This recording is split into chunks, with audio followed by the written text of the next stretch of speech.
First of all, I would like to thank my friend Ulas for having invited me here today. It's nice to be amongst all of you. And it also gives me some time to share my experience in this field of lead extraction with all of you. And having said that, I'll take you through some of the things which we have done in the past few years. But more recently, we have moved into the laser, which I'll explain to you about how we go about it. As you all know, there are more and more implanters implanting devices. The devices have been implanted not only for bradyarrhythmias, it has been for tachyarrhythmias like the ICDs. We are implanting more leads for CRTs. So there has been a tremendous growth in implants, in the number of implants. And we have to realize that these leads are the weakest link. They are in a very hostile environment. The other thing which has been realized is as more and more implanters are there, many of us have lesser experience, the chances of infection also increases. As more leads are put into the system, there is the chance of narrowing of the vessel, thrombosis of the veins. So these are all the problems and then there are leads which fracture because it has to be constantly moving. So it fractures or insulation breaks. So you keep on adding leads. So there are problems, and this leads to what is called as lead management today. So now I will take you through some of these definitions which one should know. So a non-functional lead is a lead which is not usable either due to an electrical dysfunction, and it is regardless whether it is connected to a device or not. So it is basically electrically non-functional, has dysfunction. An abandoned lead is something that you abandon because you might need to put in an ICD lead instead of a pacemaker lead. So, or it could be a non-functional lead, you have abandoned it. So this could be either functional or non-functional. So when we say lead removal procedure, it is taking out of the lead, removing the pacemaker or a ICD lead using any technique. It could be a stylet or it could be specialized tools which I'll discuss with you. So that's a lead removal procedure. While as a lead explant is something where we do not use specialized tools like the lead locking stylets, the telescoping sheaths, which I'll be talking about. You just put in a stylet and you're able to pull out. And most of these leads have a dwell time. That means they have been implanted. Dwell time means they have been in place for less than a year. If it has been more than a year, there is a tremendous amount of fibrosis which goes around these leads, and you can't just pull out using a stylet. I'll tell you some of the things which you should not do at the end for all of you who are youngsters, and some of us who are old time people also tend to do this by default. Now, when we say lead extraction here, it's a procedure where we take at least, you may take out one lead or multiple leads, but at least one lead should be taken out using specialized tools like the lead locking stylet or the telescoping sheaths or the mechanical rotation leads. And these leads have been in place for more than a year. Complete procedural success is where we have taken out every single piece of the lead which is there in the system. So you leave no insulation, no part of the lead inside the system. However, this was there until about 2017 till the recent guidelines came where they said clinical success. Here in clinical success, it is okay even if you leave about less than 4 centimeters of a piece of a lead left in place. I don't think that's the right thing to do, but that's the definition which has been given by the Heart Rhythm Society. So one has to know what are the indications. Broadly, it can be divided into those where there's infection. Infection could be just the pocket infection, or it could be valvular endocarditis, or persistent occult bacteremia in a patient who has a device in place. The other indication is chronic pain, which is very severe and very chronic, and the discomfort is so great that you need to relocate the device elsewhere because of the pain itself. Thrombosis and stenosis of the vein could also be there, which might make you to remove these leads, especially if there is a subclavian occlusion bilaterally, or you have a SVC obstruction where you want to implant a stent. So you would remove this lead first because you wouldn't want to jail the lead in. So you stent and then put a lead through that. the leads, and some of the leads could be functional, where the leads you have cut it, that should not be done, or the lead is causing life-threatening arrhythmias because it's hitting against the ventricular wall. Or there could be like the reatal leads, or some of these leads which have failed, where you need to pull these out because of the problems with the lead itself, because there is an extrusion of the lead coil or the part of the lead. Sometimes, which we have done recently, is to take out leads or devices and implant on the opposite side, because the patient develops malignancy on that particular side, and you have to relocate the lead so that radiotherapy can be given. And if there are too many leads, which more than 4 leads in place, there is a high chance of SVC stenosis, so we would pull out some of these leads and reimplant new leads if necessary. So these are all basically the indications for lead removal. So it could be removal, it could be explant or extraction. Contraindications are, if you have a superficial infection with no pocket infection, you can still manage without removal. You can just use antibiotics. If the source of bacteremia is something other than the device itself, then you need not remove it. And non-functional lead in a patient who has a life expectancy of less than 1 year, even if you have multiple non-functional lead and the patient is dying of other causes like malignancy or something else, you don't need to do. And suppose when you're doing the CT, you know that these leads have been implanted through something where it has gone through a pleura or a mediastinal area, it has inside out, it has come in. You do not want to tear that, then you would not try to do this lead removal. It would be an open removal. Indications would be failed transvenous for surgical extraction would be large masses, especially the vegetations, and if the patient has to undergo cardiac surgery or if you have failed lead extraction previously. These are some of these images which I have collected. Now I have been collecting these nice images where I get patients from all over. You can see this erosion. And one of the things one should not do is put the wire on the top, the lead on the top of the device. The second problem with this is it's a very superficial implant. This is a very lateral implant, so it tends to extrude out through the sort of edge of this. And here you have done a disservice to this patient. This patient has had an infection. The lead has been cut. So whenever you cut the lead, it always tends to come out and cause a sinus. And the problem is we have difficulty in getting this out. Do not cut leads. Please do not cut leads. Third is you have something coming out. Patient comes out with a pouch outside. This is one, again, you can see that this patient has had a lead which has been cut there, and you can see it is protruding out there. The infection, chronic bacteremia, this partially pulled lead into the SVC, could not pull it out, so there is disruption of the interior of the coil.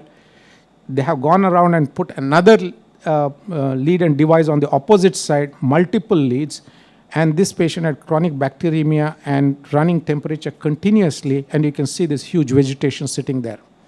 So please, if you cannot do anything, send it to a center which can do extract all these leads. If you have an infection of any sort, every single piece of the device should come out, including the lead. And if you cannot pull it out, send it to a center which completely pulls out the whole system, cleans it, sterilizes, and then reimplants on the. You can't sterilize the lead, you have to put a new system itself. So lead removal procedures can be of various types. I'm going a little slow because this is a new topic for all of you. So I'm spending some time trying to make you understand what this is all about. It could be from the superior approach, where we use the specialized telescopic sheaths and other things, or it could be from the femoral approach, where we use snares to do it. Or it could be an open surgical approach, where if you have multiple problems, this thing, they do a cardiac surgery and take it out. Or it could be hybrid. Part of it you will be removing through the superior approach or inferior approach, and part you might have to take out using surgery. These are various tools. Now a number of tools are now available for us to extract leads, and these are the various tools. This is called the lead locking device, which is LLD, which is from Philips. Formerly it was Spectranetics. This is very thin when it is not deployed. When we deploy it, we put this inside the lead. That means it goes right up to the tip, as far as possible, right up to the tip. And when we sort of deploy it, it becomes fat and it grabs hold of the whole of the interior of the lead from tip backwards to this thing, so that we are able to apply a traction throughout from the tip backwards. If you do not have this in place, you pull the lead, it comes out like a spring. The whole thing just disintegrates in your hand, and that's not good. You can't take that out afterward because you can't put a lead stylet. The other one is called the liberator, where the lead locking is only at the tip. The other part, it doesn't catch hold. It is from the Cook device. There is another one where suppose you have disrupted the interior coil, or there are certain coils where you do direct his bundle pacing where there is no internal lumen. In those leads, you need to pull this out. You need to have something to apply traction on these leads. We use this called as a bulldog, where you put this into the eyelet and advance this, so it locks onto the lead, so you can pull these things out. These are called lead locking stylets. These are the older things which were available. These are called telescopic sheaths, where we advance one over the other. These are the stainless steel ones, the Teflon from Cook, and this is the polypropylene from Spectranetics, now Philips. We advance this one over the other, disrupting the fibrous tissue all along mechanically, and then we advance it right up to the tip, and then we apply traction and counter traction. We have an inner stylet in place. So we have the lead locking stylet, advance this as we disrupt the tissue around the lead, then right up to the tip, and then we pull, applying counter traction. These are the mechanical rotation cutting tools which are available, which were available before we got the laser. This is the tight rail from Philips Spectranetics. Basically what it is, something like a gun where when you deploy the trigger, there are sort of small blades around this, and it starts cutting the tissue mechanically around the lead. And this is from Evolution from Cook. Here in Philips, the blades are slightly inside the sheath, while as in Cook, these are outside the sort of the sheath. And there are various snares which are available, especially if we need to sort of use to do this lead extraction from the femoral root. We use various types of snares to grab hold of these leads from below, and then we can extract it. I will not go into the femoral extraction techniques because that's another talk by itself. So now since December, I think last December, the laser sheets were available, and the Indian people, we got the clearance for use of laser extraction. In fact, it was by default I started using this. They got it for some study on coronaries, so I started using the laser for extraction. Basically, there are laser fibers which are sandwiched in between the polypropylene sheets. So these emit laser. The present sheath is called the SLS2. This has got a sort of bevel edge, and the tip is soft and it can curve around. The present one is slightly longer than the old SLS, which was shorter, and the tip also is much more flexible. There is a laser console which uses xenon chloride to produce cool laser. Actually, this is an excimer laser which produces laser at 308 nanometers, and the laser emitted is a cool laser, unlike the hot laser, YAG laser, which is on the infrared spectrum of this thing. So the laser is emitted and it is quickly absorbed by the tissue. So as we advance this laser sheath, we advance it towards the tissue which is going to be ablated, and then we sort of give short bursts of laser for about 5-10 seconds, which I'll show you. It has it causes disruption of fibrosis by 3 mechanisms. One is photochemical. It sort of it destroys the molecular bonds and disrupts this. And the penetration of this laser is only for 50 microns, and it is just at the tip where it is in contact with the tissue. And the submicron particles, these are about the size of RBGs, are just gets dispelled out of, and gets absorbed and dispelled out. And the other one mechanism is the photothermal, where it generates heat right at the tip, and then it can disrupt the tissue. And the Fourth one is by creating expansion and contraction, because it's in rapid pulses that it delivers. It causes expansion and contraction of the fluid inside the cells. It disrupts the tissue. So it causes disruption by photochemical, photomechanical, and photokinetic sort of mechanism. I'll just go quickly through the removal procedure. We take a comprehensive history and physical examination, optimize this. Many of these patients are infected patients. They come with sepsis. So we get blood cultures done. We look at and see that there is an appropriate indication. A detailed evaluation of the device is done. A detailed periprocedural imaging includes X-ray, transthoracic echocardiography, transesophageal echocardiography to look for the size of vegetation, CT to see if there is any calcification, the way the leads have gone in, whether it has gone into structures other than the vascular system. Then fluoroscopy and venography we do to look at whether the veins are patent. We also decide whether it's superior, inferior approach, hybrid, surgical. We decide about the goals, and we take a detailed informed patient consents, because this is very important to consent the patient. This is not a simple procedure because a lot of dissection is also involved, and in untrained hands it can be quite lethal. The preparation is do the metabolic coagulation profile.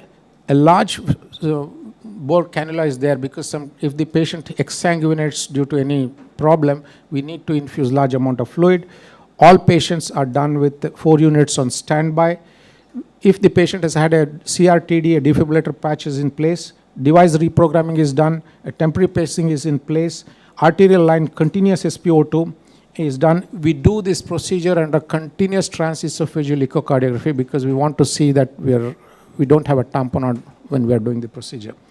We also now deploy from the femoral vein, we deploy an extra support wire, because one of the complications of this lead extraction is tear of the superior vena cava, which can be catastrophic. There can be catastrophic bleeding right on the table.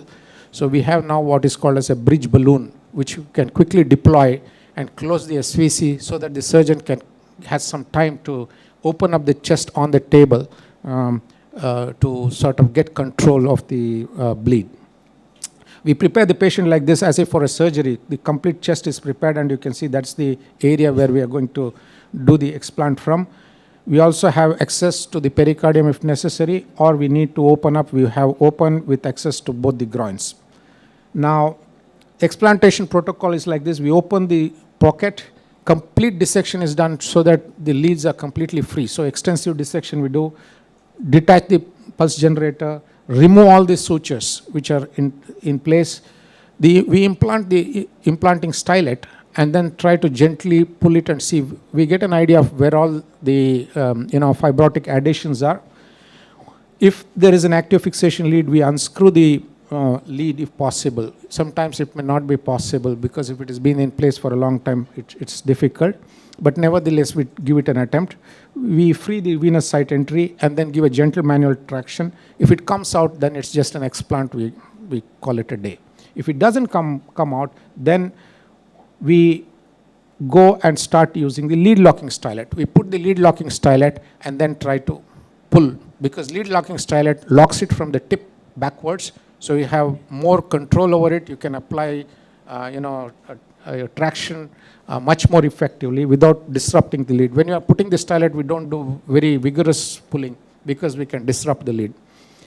If the lead is not extractable, we can think of telescopic sheath, laser or mechanical sheaths, and then we use, if there are residual fragments, we can use snares and remove this, and then we call it if we cannot remove any part of the lead, then we go for surgical extraction. So it's a stage-wise procedure. This is how we advance it. The sheath is coaxial, as you can see that this is the tip of the lead. It's coaxial. There's a dual chamber pacemaker. We do it in small bursts of 10 to sort of 5 to 10 seconds of bursts of, you can see that it's a burst of energy we give, and then we advance it. We keep the lead always coaxial, especially when we come here. As you can see the transesophageal probe in place, and you can see that as we advance it, you can see that we can advance it. When we come towards the superior vena cava aspect, we are very careful to take it away from the lateral wall, and you can see that we are going along. We keep the lead straight by putting traction on the stylet, and then you can see we advance it. We do not laze somewhere use laser directly when it is in contact with the wall, because we can perforate it. We are also very careful when we come to the tricuspid valve. We will not do a laser right at the tip. When we come almost at the tip, then we start using the traction counter traction. Now we are using we are almost near the tricuspid valve. Here we start using the traction counter traction technique. This is the ventricular lead. This is a passive fixation lead, as you can see, much more difficult to remove. This lead must have been in place for about 12 or 13 years. So you can see that it's quite a lot of fibrosis is there, and you can see it coming out now as we are. You can see now I'm putting a traction, and you see it comes out. So this is how it comes out, and then you are done with this lead, and then we go to the atrial lead. If it's a dual chamber, then again you go into the atrial lead. So as we advance it, as you can see, as this is the superior vena cava area where we are careful. Then gradually as we advance it, you can see we are lasing and advancing it. As we advance it, we apply traction, counter traction, and then see if we can pull it. And you can see that it comes out. This patient had vegetation not only on this lead, the other lead also. They had put in a lead, two sides. So I had to remove the other lead also. So it's come out completely, you can see. And this is how it looks. It's quite horrible to see that, and there's a lot of tissue which comes out, and you can see this some sort of vegetation there. We send it all for culture. If the patient is pacemaker dependent, we use what is known as a semi-permanent or a temporary permanent pacemaker. What we do is we do an internal jugular puncture. We use a peel-away sheath, use an active fixation lead, plug the active fixation lead into a device, which explanted device, and the patient is mobile. We can send them out and keep them in the ward for maybe 10-15 days till the blood cultures are completely negative, and then we can go ahead and implant another device.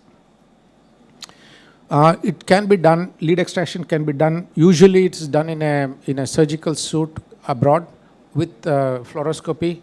But there are centers which do in the EP lab. We do it in the EP lab. We have a surgeon on active standby inside. It is not in the hospital. He's inside. We have all the tools to open up the chest inside the lab. So there is no time to move the patient into the surgical suit. So you have to open the chest then and there. So active surgical standby is a must. The surgeon has to be there. And there should be a minimum of 40 leads as a primary operator. The operator must have done under direct supervision, and a minimum of 20 leads should be extracted annually if one has to maintain their skills.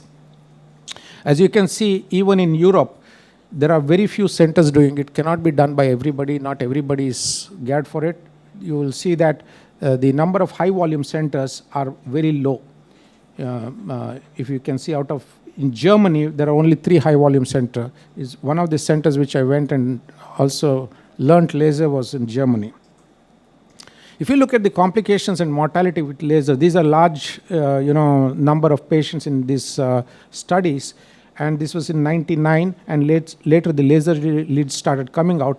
If you can see that the major procedural complications are about 1.4%. while as the procedural mortality is about 0.28%. But believe me, these are all done in centers with a lot of experience.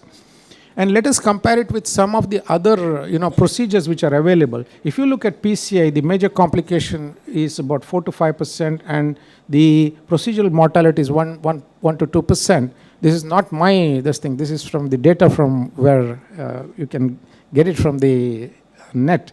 As you can see, if you see the lead removal, it has been done in very select centers, but the mortality is just about 0.28%. So it is safe, provided it is done in centers with a lot of experience.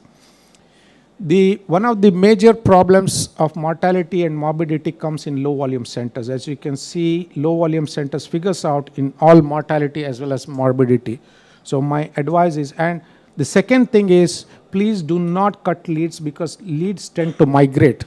It migrates into the vascular system. Sometimes it can start sort of irritating the myocardium.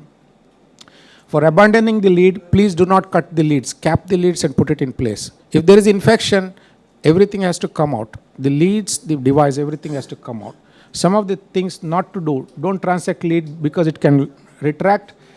It might not be possible later to extract these leads because they retract into the vascular system. Then you have the only way to do it is to open the chest. And if you transect and pull the lead, then you have completely destroyed the lead. It's difficult to get any lead locking stylet in place. And the other problem is if you have something like the Riata lead and you cut it, the chances of it eroding is increased. The extrusion is increased. So non-laser we have done without laser in total of 58 patients, 98 leads removed. The average mean dwell time has been 4.3 plus minus 1.1 years, and majority have been infections.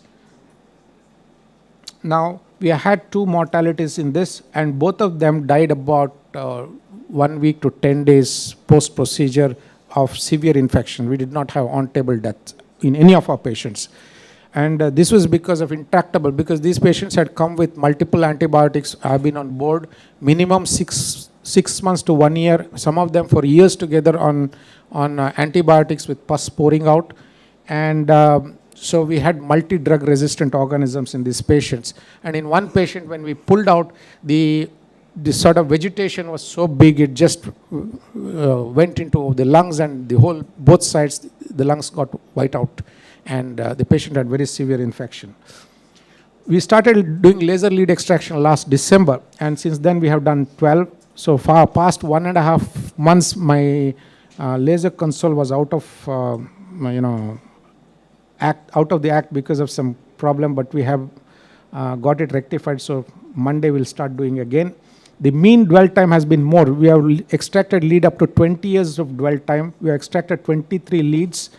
Majority of our sort of equal active and passive fixation lead. Pacemaker leads have been majority of them. Lot of them are for infection and erosion. We have had complete procedural success in all of them. We had to perform an emergent sternotomy in our first patient because we didn't realize many of the things. When we pulled out, we perforated our appendage. And we had one pocket hematoma, which did not require anything much. But immediately the patient's chest was open and this was closed. So we did not lose the patient. Some of the things you should not do not transect lead while abandoning. Again and again, I repeat, do not pull on the lead without the locking stylet. Do not use locking stylets, and never say, hello, get me one locking stylet. I'll give an attempt to put it. Because once you have locked the stylet in, you cannot unlock it. You have a huge thing coming out from the lead, which now you have nothing to do because this is a steel locking stylet and it's difficult to cut it. Then you are nowhere to go.